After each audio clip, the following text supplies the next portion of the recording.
തിരുമേനി, ഈ യോഗത്തിൻ്റെ അധ്യക്ഷൻ, ഞങ്ങളുടെ എല്ലാം ഗുരുനാഥൻ വന്യനായ ഡോക്ടർ കെ.എം. ജോർജ് അച്ഛൻ, ഐക്കൺ ചാരിറ്റീസിൻ്റെ മുഖ്യ കാര്യദർശിയായി പ്രവർത്തിക്കുന്ന ശ്രീ ജോർജ് എബ്രഹാം, നിലയ്ക്കൽ ഭദ്രാസനത്തിൻ്റെ മിനിസ്ട്രി ഓഫ് ഹ്യൂമൻ എംപവർമെൻ്റ് ചുമതലയുള്ള ഷിബിൻ വർഗീസ് അച്ഛൻ, ഇവിടെ സന്നിഹിതരായിരിക്കുന്ന കുട്ടികളെ, മാതാപിതാക്കളെ,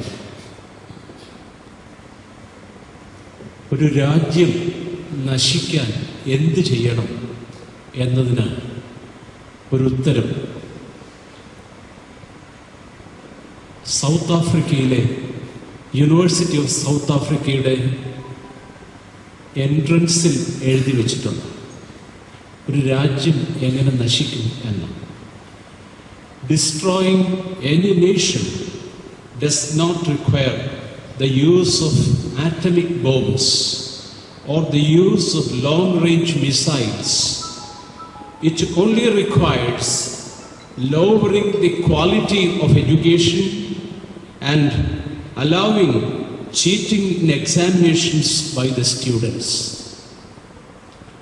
ഒരു രാജ്യം നശിപ്പിക്കാനായിട്ട് ആറ്റം ബോംബുകളോ മിസൈലുകളോ ഒന്നും വേണ്ട. മറിച്ച് ഒരു രാജ്യത്തിൻ്റെ വിദ്യാഭ്യാസ നിലവാരം തകർന്നാൽ മതി. അതോടൊപ്പം തന്നെ പരീക്ഷാ സമ്പ്രദായത്തിൽ വെള്ളം ചേർത്താൽ മതി. ഇത്രയും കൊണ്ടൊരു രാജ്യം നശിക്കുമെന്നാണ് അവിടെ എഴുതി വച്ചിരിക്കുന്നത്. ഞാനിപ്പോൾ ഈ പറഞ്ഞ കാര്യത്തിൻ്റെ ഉത്തമ ഉദാഹരണമായി മാറുകയാണ് നമ്മുടെ കേരളം പോലും. ഒരു സമയത്ത് അസൂയാർഹമായ ഉന്നത നിലവാരം പുലർത്തിയിരുന്ന നമ്മുടെ കേരളത്തിലെ ഉന്നത വിദ്യാഭ്യാസ രംഗം ഇപ്പോൾ അതിൻ്റെ നിലവാരത്തിൽ എത്ര താണുപോയിരിക്കുന്നു. അതുപോലെ തന്നെ ഇപ്പോൾ അരങ്ങേറിക്കൊണ്ടിരിക്കുന്ന അശുഭകരമായ എത്രയെത്ര വാർത്തകളാണ് നാം കേട്ടുകൊണ്ടിരിക്കുന്നത്. കോളേജ് ക്യാമ്പസുകളിൽ അതിഭീകരമായ കൊലപാതകങ്ങൾ നടക്കുന്നു. കഴിഞ്ഞ ആഴ്ചയിലൊക്കെ നടന്നുകൊണ്ടിരുന്ന കലോത്സവത്തിൽ പോലും അവിടുത്തെ ജഡ്ജസിനെ സ്വാധീനിച്ച് മാർക്ക് വാങ്ങിക്കുന്ന ഏറ്റവും അപലപനീയവും വിലപനീയവുമായ ഒരു ദുർഗതിയിലേക്കാണ് നാം പോകുന്നത്. ഇവിടെയാണ് എഡ്യൂക്കേഷൻ്റെ പ്രധാനപ്പെട്ട ഒരു ലക്ഷ്യം എന്താണെന്ന് മനസ്സിലാക്കേണ്ടത്. ഇങ്ങനെയുള്ള രാജ്യങ്ങളിൽ എന്ത് സംഭവിക്കുമെന്ന് കൂടെ നെൽസൺ മണ്ടേല എന്ന് പറയുന്ന സൗത്ത് ആഫ്രിക്കയുടെ പ്രസിഡന്റ് പറയുകയാണ്. Patients die at the hands of such doctors. ഇവിടെ നിന്ന് പഠിച്ചിറങ്ങുന്ന ഡോക്ടർമാരുടെ കൈകൾ കൊണ്ട് അനേകം രോഗികൾ മരിക്കും. Buildings and bridges collapse at the hands of such engineers. ഇങ്ങനെയുള്ള സ്ഥാപനങ്ങളിൽ നിന്ന് പഠിച്ചിറങ്ങുന്ന എഞ്ചിനീയർമാരുടെ കൈകൊണ്ടുണ്ടാക്കുന്ന ബിൽഡിങ്ങുകളും പാലങ്ങളും തകർന്നു വീഴും.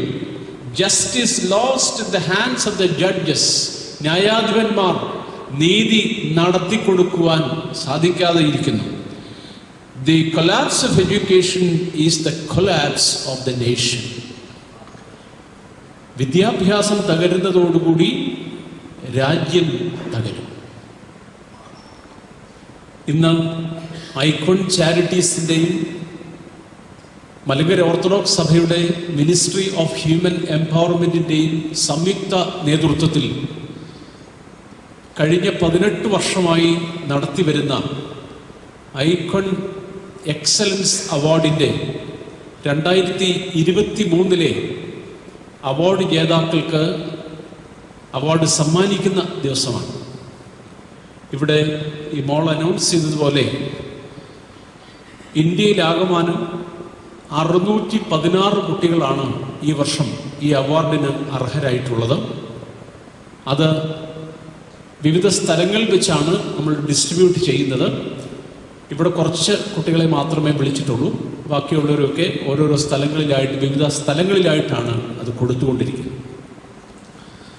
ഐക്കൺ എക്സലൻസ് അവാർഡ് എന്ന് പറയുമ്പോൾ ഇവിടെ വന്നിരിക്കുന്നവരിൽ അധികവും വിചാരിക്കുന്നത് മലങ്കര ഓർത്തഡോക്സ് സഭയുടെ ഒരു ഫണ്ടിൽ നിന്നെടുത്ത് ഇങ്ങനെ കൊടുക്കുകയാണ്, ഇങ്ങനെ വിജയികളാകുന്ന കുട്ടികൾക്ക് കൊടുക്കുകയാണെന്നൊരു ചിന്ത നിങ്ങൾക്കുണ്ടായി കാണും. മലങ്കര ഓർത്തഡോക്സ് സഭ അങ്ങനെയൊക്കെ ചെയ്യുന്നുണ്ട്, ധാരാളം കാര്യങ്ങൾ ചെയ്യുന്നുണ്ട്. പക്ഷേ ഈ എക്സലൻസ് അവാർഡിൻ്റെ പ്രത്യേകത ഇതങ്ങനെ ഒരു പ്രത്യേക ഫണ്ടിൽ നിന്ന് എടുത്തു കൊടുക്കുന്നൊരു സംഗതിയല്ല. നിങ്ങളെ ഓരോരുത്തരെയും ഈ അവാർഡിന് വേണ്ടി സെലക്ട് ചെയ്യുമ്പോൾ നിങ്ങളെപ്പോലെ കഷ്ടപ്പെട്ട് പഠിച്ചു വളർന്ന ഉന്നതമായ സ്ഥാനങ്ങളിൽ എത്തി ജോലി ചെയ്തുകൊണ്ടിരിക്കുന്ന പലരും നിങ്ങളെ സഹായിക്കാൻ മുന്നോട്ട് വന്ന് അവർ കോൺട്രിബ്യൂട്ട് ചെയ്യുന്ന പണമാണ് നിങ്ങൾക്ക് തരുന്നത്. അതല്ലാതെ സഭയുടെ ഏതെങ്കിലും ഒരു ഫണ്ടിൽ നിന്ന് എടുത്തു തരികയല്ല. അപ്പൊ ഇത്രയും പണം 616 കുട്ടികൾക്ക് കൊടുക്കത്തക്കവണ്ണം ഈ പണം മുഴുവൻ ഉണ്ടായത് നിങ്ങളെപ്പോലെ നിങ്ങളുടെയൊക്കെ സാഹചര്യങ്ങളിൽ വളർന്നു വന്ന അനേകർ ലോകത്തിന്റെ വിവിധ ഭാഗങ്ങളിൽ പോയി ജോലി ചെയ്തുണ്ടാക്കുന്ന പണം നിങ്ങൾക്ക് വേണ്ടി സ്വരൂപിച്ചു തരുന്നതാണ്. അതാണ് ഐക്കോൺ ചാരിറ്റീസ് ചെയ്യുന്നത് എന്നുള്ളത് ഞാൻ ആമുഖമായിട്ട് ഓർമ്മിപ്പിക്കട്ടെ. ഇതിൻ്റെ വിവിധ സ്പീച്ചസിൽ ഇതിൽ വരുന്നതുകൊണ്ട് ഞാൻ കൂടുതൽ പറയുന്നില്ല. ഈ യോഗത്തിൻ്റെ അധ്യക്ഷനായിരിക്കുന്നത് ഞങ്ങളുടെ എല്ലാം ഗുരുനാഥനും ഈ കേരളത്തിലെ തന്നെ സാഹിത്യ നഭോമണ്ഡലത്തിലും അതുപോലെ കലാമേഖലയിലും എല്ലാം തിളങ്ങി നിൽക്കുന്ന ഒരു പ്രതിഭയാണ് ഞങ്ങളുടെ ആരാധ്യനായ ഗുരുനാഥൻ ബഹുമാനപ്പെട്ട ഡോക്ടർ KM ജോർജ് അച്ഛൻ. KM ജോർജ് അച്ഛൻ ഒരു സകല കലാവല്ലഭനാണ്. അദ്ദേഹം നമ്മുടെ ഓർത്തഡോക്സ് തിയോളജിക്കൽ സെമിനാരിയുടെ പ്രിൻസിപ്പലായിട്ട് കുറേ അധികം വർഷം സേവനം ചെയ്തു. ഇപ്പോൾ അദ്ദേഹം മഹാത്മാഗാന്ധി യൂണിവേഴ്സിറ്റിയുടെ മാർ ഗ്രിഗോറിയോസ് ചെയറിൻ്റെ അധ്യക്ഷനാണ്. കൂടാതെ സോപാന അക്കാഡമി ഫോർ തിയോളജിക്കൽ സ്റ്റഡീസ് അതിൻ്റെ ഡയറക്ടറാണ്. ഈ കഴിഞ്ഞ ഒരാഴ്ച മുമ്പ് അച്ഛൻ വരച്ച ചിത്രങ്ങളുടെ ഒരു വലിയ പ്രദർശനം നമ്മുടെ കോട്ടയം ലൈബ്രറി ഹാളിൽ വെച്ച് നടക്കുകയുണ്ടായി. നിങ്ങൾ ആരെങ്കിലും കണ്ടോന്ന് എനിക്കറിയില്ല. ഏതാണെങ്കിലും അച്ഛൻ ആ നിലയിലെല്ലാം വിവിധ നിലകളിൽ, തിയോളജിയിൽ മാത്രമല്ല വിവിധ നിലകളിൽ ഒരു അതുല്യ പ്രതിഭയാണ്. പന്നിനായ അച്ഛൻ ഈ ഐക്കോൺ ചാരിറ്റീസുമായിട്ട് ഇതിൻ്റെ പ്രാരംഭം മുതൽ ബന്ധപ്പെട്ട് നിൽക്കുകയും ഇതിനെ പലതരത്തിൽ അദ്ദേഹത്തിൻ്റെ ഉപദേശങ്ങൾ കൊണ്ടും നിർദ്ദേശങ്ങൾ കൊണ്ടും പ്രാർത്ഥന കൊണ്ടും സഹായിക്കുകയും ചെയ്യുന്ന മാന്യദേഹമാണ്. വന്ദനായ KM ജോർജ് അച്ഛനെ ഈ യോഗത്തിലേക്ക് ഇതിൻ്റെ അധ്യക്ഷനായി സ്വാഗതം ചെയ്യും. ഈ യോഗത്തിൻ്റെ ഉദ്ഘാടകനും ഇവിടെ അവാർഡ് വിതരണം ചെയ്യുവാനായി നാം ക്ഷണിച്ചിരിക്കുന്നതുമായ ഈ സഭയുടെ പരമാധ്യക്ഷൻ പരിശുദ്ധ ബസേലിയോസ് മാർത്തോമ മാത്യൂസ് തൃതീയൻ ബാവാ തിരുമേനിയെ നിങ്ങളൊക്കെ മിക്കവാറും TV-യിലൊക്കെ ആയിരിക്കും, ചാനലുകളിലൊക്കെ ആയിരിക്കും കാണുന്നത്. അതല്ലെങ്കിൽ പത്രത്തിലേതെങ്കിലും ന്യൂസിൽ തിരുമേനിയുടെ ചിത്രം വരുന്നതൊക്കെ ഉണ്ടായിരിക്കും നിങ്ങൾ കാണുന്നത്.